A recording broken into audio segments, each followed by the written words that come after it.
The 3DS, the handheld of all handhelds. This console has been with me and many others for 9 long years, and unfortunately now the 3DS has met its end. Yes, the 3DS is officially being discontinued.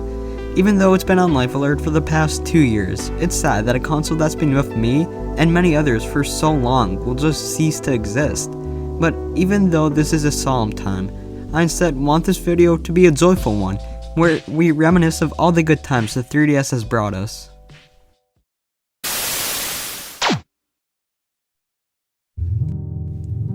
The 3DS was initially released on March 27, 2011, to a pretty bad reception.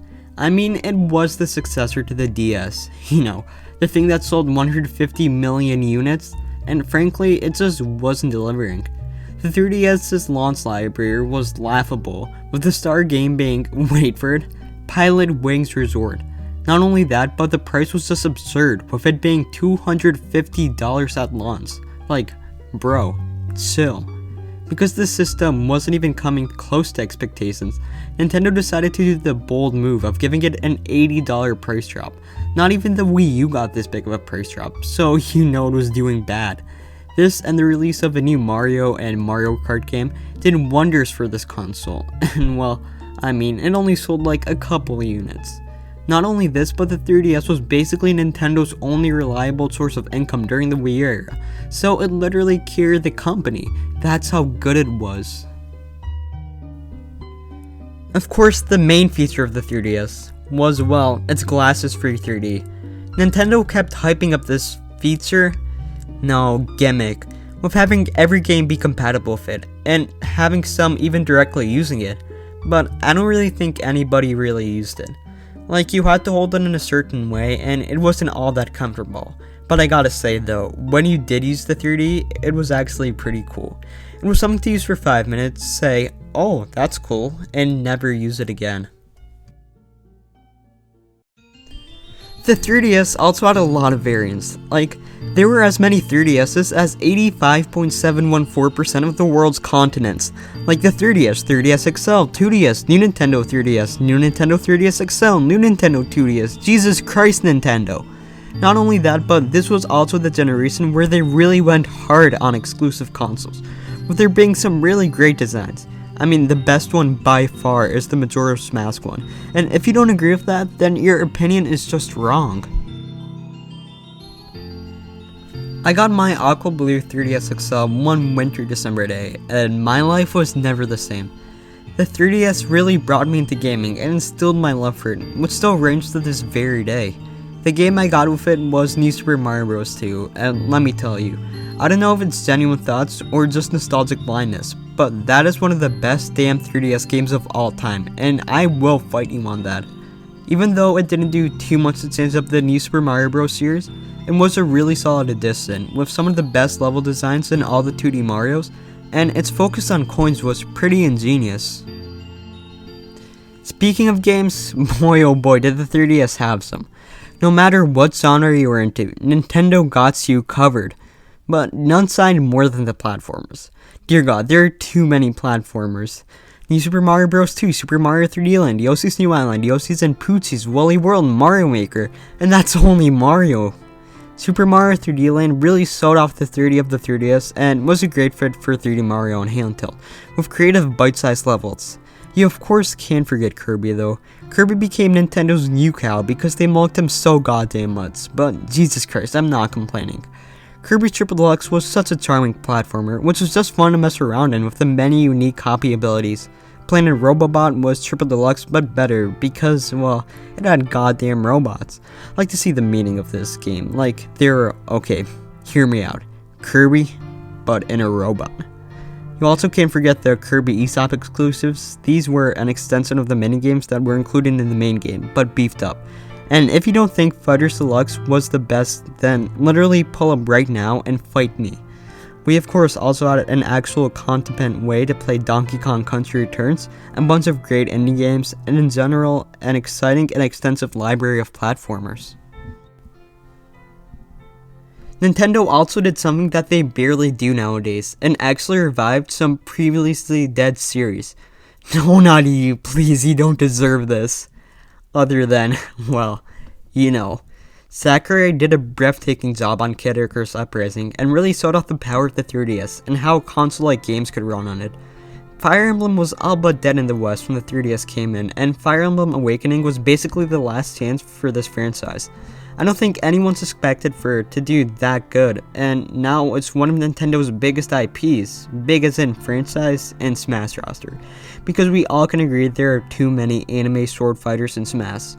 We also have some games in dormant franchises like Metroid Prime Federation Force, which was a solid game, but a disappointing Metroid game, and Luigi's Mansion Dark Moon, which was a fun romp back into the Luigi's Mansion world.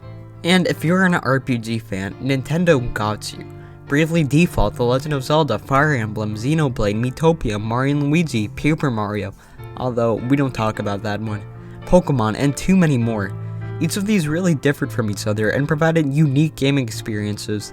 It was great to see the evolution of Pokemon with Gen 6 and 7, to play N64 classics on the go with The Legend of Zelda remakes, a freaking 100-hour JRPG literally anywhere you went. Miitopia was a great new spin on the franchise, where you go around following your Miis as they go on an adventure with charming writing and a fun combat system. But probably my favorite of all games was The Legend of Zelda Majora's Mask, which I'm not gonna go into because there's gonna be a new video on it really soon. I know, crazy, I'm actually starting to make gaming videos again. You can't forget the sim games, with the one standing out being Animal Crossing New Leaf. And let me tell you, I wasted too much of my life playing that game, and I don't regret a single hour of it. Tomodachi Life was also a cute game where you got to go into the life of me, but it didn't have enough content and was only fun for like the first week. Then of course there's Smash Bros, and I mean, need I say more? It's Smash Bros on your handheld. At this point my life was basically complete. It was my introduction to the series, and I had a blast just messing around with my favorite characters, making classic video game characters fight alongside each other, even though I sucked at it.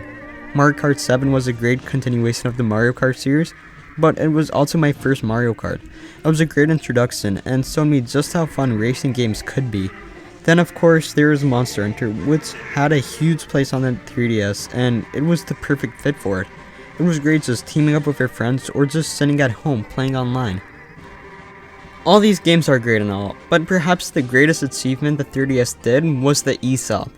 The Wii introduced the eShop and Virtual Console, but the 3DS made it mainstream and cemented its legacy. Now it is more accessible than ever to produce these small little bite-sized games and have people play them, and some of my favorites were Gunman Clive, Box Boy, Kirby's Fighter Deluxe, Mario vs. Donkey Kong Minis on the Move, and Pussmo, which all wouldn't be possible without this. Not only did it usher in the smaller games, and have it be possible to download big first-party games straight onto your console, it also made older games more accessible with a Virtual Console. And this was the first time how I played the Super Mario Bros. Trilogy, Super Mario Land 2 6 Golden Coins, Pokemon Puzzle League, Picross, Dr. Mario, and many others. The lineup for this was NES, Game Boy, and Game Boy Color games, with SNES games being added later on, and GBA games being there, but only for the ambassadors. This was an amazing way for so many people to be introduced to some of Nintendo's classic games, and made it the easiest it's ever been to play them. One of the best parts of the 3DS were the built-in applications. Face Raiders was a fun little game showing the 3DS's intricate technology. The AR cards were a great thing to do for 5 minutes when you first got the 3DS, and then never use them again. Then of course there are the Miis, and I got just as much from this as a full first-party game. It was fun just sitting there and creating the wackiest Miis you could imagine, or just trying to make Miis of yourself or other people you knew. The 3DS also had a camera, internet browser, but the feature that trumps all features is Street Pass. This allowed you to get Street Pass coins when you pass other people who also had a 3DS. You could then use those coins to buy additional stuff in games like the Fortune Cookies and Animal Crossing, or play these mini games in the Street Plaza, and Jesus, these mini games were fire. The puzzles in Find Me were just the best. It was so rewarding when you could finally get past that tough section in Find Me, or finally complete that puzzle. They also had some DLC games that I heard were great, but didn't really have a chance to play. It's a shame that this hasn't returned with this twist. Like, I'm so mad that I'm boycotting Nintendo until they bring this back. Hashtag bring back Street Pass because Chris Zuba wants it. See, I'm expecting you guys to make this trending on Twitter. Did I mention the 3DS was backwards compatible with DS games? Not only did it have its own games, eSAP games, virtual console games, but it also had the entire DS library, which is just absurd. I remember playing my old DS games on it when I was bored, and being amazed by how much better they felt and ran. The 3DS had so many great games, and I don't think that its library could ever be beat. It even had AR cards and face raiders. Does any other console have AR cards and face raiders? I don't think so. All in all, the 3DS was literally the perfect console. It was a great introduction for many into the world of video games, and for the hardcore fan, it was there with a library of stellar games. The 3DS had a game library that I kind of doubt ever can be beat, and will go down in history as one of the best consoles of all time.